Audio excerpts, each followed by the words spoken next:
네, 상암동 한시 청년 박성민 전 민주당 최고위원, 문성호 국민의힘 대변인 두 분과 함께하고 있습니다. 두 분도 사실 정치인인데요. 젊은 정치인이다 보니까 조금 더 자유롭고 또 시원시원한 발언들이 나오는 것 같습니다. 이번엔 오늘 아침 대통령 출근길에 또 갑자기 이슈가 되고 있는 뉴스입니다. MBC가 이번에 이제 전용기를 못 탔잖아요. 여기에 대해서도 언론에 대한 제약이다 많은 비판이 있었는데 끝나고 MBC 기자가 이걸 질문을 했는데 대통령이 국익에 반하는 행동이고 대통령이 헌법수호 권리를 위해서 제약할 수밖에 없다. 악의적으로 가짜뉴스를 냈다라고 했더니 뭐가 악의적입니까? 라고 질문을 던졌는데 대통령이 그냥 들어가시고 그 뒤에 또 이기정 홍보기획비서관과 설전하는 장면이 그대로 또 노출이 됐습니다.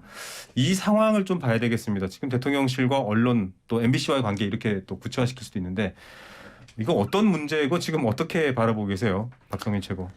저는 MBC를 전용기에 안 태운 거는 그냥 전형적으로 좀 어떻게 보면 보여줬던 것 같아요. 이제 대통령실에 또는 윤석열 대통령에게 정말 좋지 않은 보도를 했을 때 어떻게 언론이 좀 이 대통령실의 취재 풀로부터 제한될 수 있고 어떻게 하면 이 대통령실의 권력을 활용해서 누군가를 배제시킬 수 있는 게 얼마나 쉬운가를 굉장히 본보기로 저는 보여줬다. 그렇기 때문에 굉장히 우려스러웠던 것은 그 대통령실에 출입하고 있는 기자들이 그 MBC의 사례를 보면서 혹여 같은 불이익을 받을 수 있을까 싶어서 여러 가지 취재에 있어서 제약 사항이 생긴다던가 이런 심적인 부분에 부담이 좀 있지 않았을까 싶어서 우려스러웠고요. 그리고 그뿐 MBC를 탑승시키지 않은 것뿐만 아니라 전용기 안에서 기자 2명을 따로 불러서 1시간 정도 대화를 나눴다 이런 것들만 보더라도 개인적인 대화였기 때문에 문제가 되지 않는다라고 하셨지만 전용기라는 공간도 결국 개인적이지 않고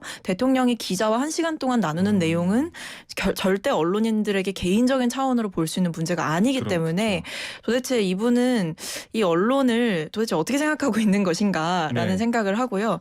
정말 이 비판적인 기사는 앞으로도 계속해서 나올 수밖에 없을 텐데 MBC뿐만 아니라 그렇다면 다른 언론사들도 만약에 본인의 실수에 대해서 보도하는 것을 했을 때 또 이런 식으로 찍어 누르고 배제할 건가라는 질문을 드리고 싶어서 결과적으로는 본인이 그렇게 외치셨던 자유라는 가치에 대해서 윤석열 대통령이 다시 한번 생각해 보실 필요가 있겠다 싶습니다. 네, 윤석열 대통령이 스스로 말하는 자유라는 가치 다시 생각해보라. 저는 좀 이것을 어떤 취재에서 배제했다거나 찍어 눌렀다는 표현까지는 좀 과하다고 생각을 하는 게 전용기에 안 태운다고 취재를 못하는 게 아니거든요. 실제로 취재 같은 건 얼마든지 할 수 있고 그런 언론 인터뷰 과정에도 다 참여를 할 수 있고 오늘 예를 들면 방금 전에 이제 논란이 됐었던 출근길 그런 거 같은 경우 결국 MBC 기자가 그 자리에 취재를 함께 참여하고 있었던 것 아닙니까? 그러니까 배제되었다는 표현은 저는 좀 맞지 않다고 생각을 하고 근데 그와는 별개로 그렇게 마찬가지로 그 전용기를 그럼 안 태운다고 해서 MBC 기자들에게 어떤 논란됐던 정치 편향성이라든가 몇 가지 대통령실에서 문제 제기를 했던 이런 부분들이 실제로 존재한다 한들 그걸 전용기 안 태운다고 그 사람들이 그런 걸 안 그럴까요? 만약 대통령실의 주장대로 그런 게 존재했다라고 친다면 그러니까 저는 좀 이게 어떤 의미를 가지는 행위라고 보기 좀 어려운 일이었다라고 생각을 해요. 그러니까 안 해도 될 일이었다라고 생각을 합니다.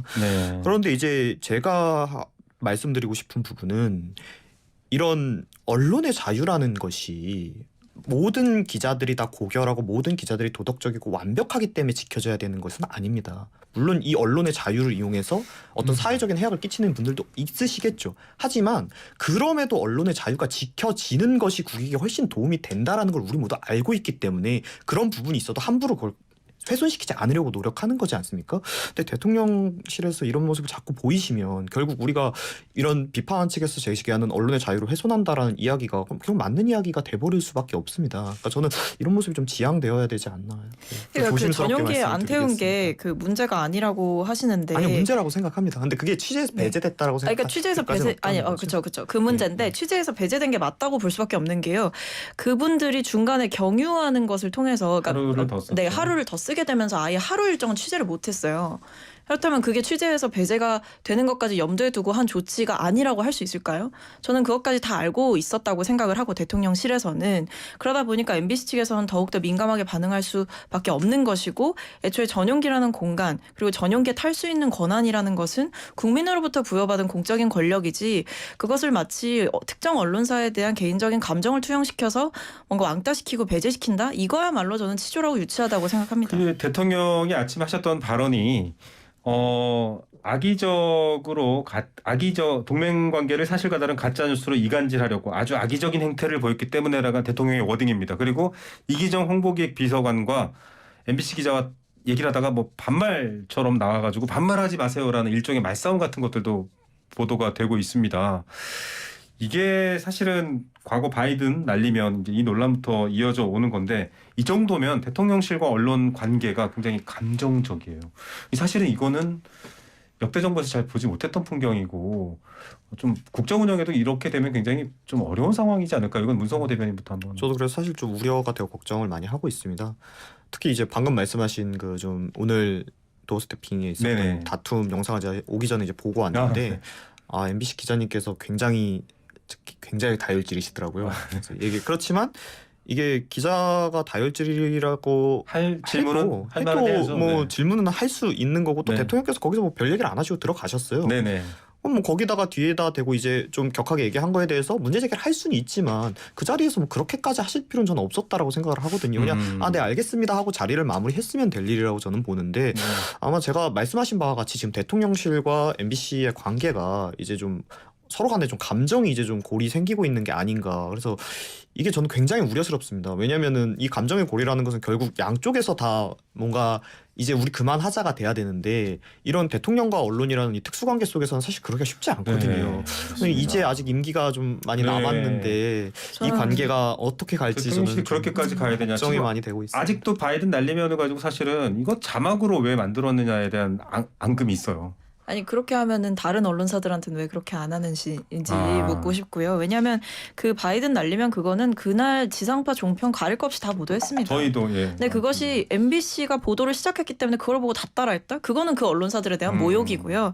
그러니까 결국에 본질은 윤석열 대통령이 뭐 당신의 주장에 따르시면 이제 그 뭐 바이든이 아니라 뭐 날리면이었다라고 주장을 하시지만 어쨌든 그 입장 표명이 있기까지 열 몇 시간을 하는 그 공백이 있었고요. 네. 그 공백을 초래한 것은 대통령실이었고 그 이전에 그 공적인 석상에서 부적절한 발언을 한 건 대통령 본인이었습니다. 그러니까 저는 네. MBC 탓 그만하시고 대통령실 대응 미흡했던 거 이런 부분 뭐 전문가 누군지도 지금 공개도 못 하시면서 이런 식으로 MBC에 대해서 찍어 누르고 표적 삼아서 뭐 표적 수사하는 것도 아니잖아요. 그러니까 네. 이런 식으로 지금 언론 탄압하시는 거는 굉장히 부적절한 선례로 남을 것이고 그동안 강조해 오셨던 자유라는 가치에도 전혀 부합하지 않는 일이기 때문에 좀 멈추셔라. 그리고 대통령실은 이런 갈등이 대통령과 언론사 사이에 있다면 그거 좀 중재할 줄 알고 그래서 좀 관리할 줄 알아야지 지금 뭐 수석에 나서가지고 대신 싸우고 이런 거는 정말 보기 좋지 않다고 생각합니다.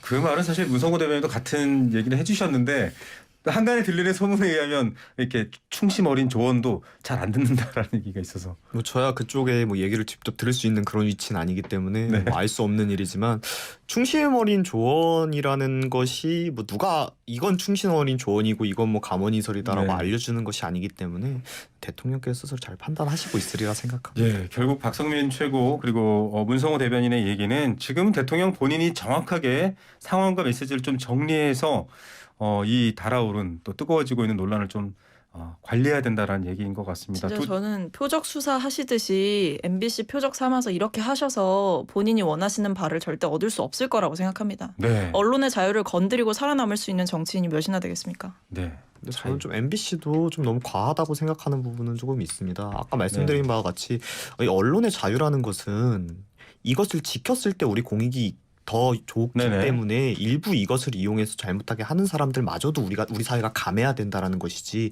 언론의 자유라는 것이 뭔가 전가의 보도처럼 휘둘러서 되는 건 아니기 때문에 전가의 보도를 휘두른 게 아니 그런 건 아니고 네. 어쨌든 이런 부분에 대해서 스스로가 그러니까 기자분들 스스로가 어느 정도 정말 책임의식을 책임이 가지고 계셔야 따른다. 된다는 네. 얘기를 한 번 더 드리는 원론적인 것뿐입니다. 얘기지만 어쨌든 두 분의 얘기 전달됐으면 좋겠습니다. 오늘 말씀 감사드립니다. 네, 감사합니다. 네, 박성민 감사합니다. 최고위원 문성호 대변인이었습니다.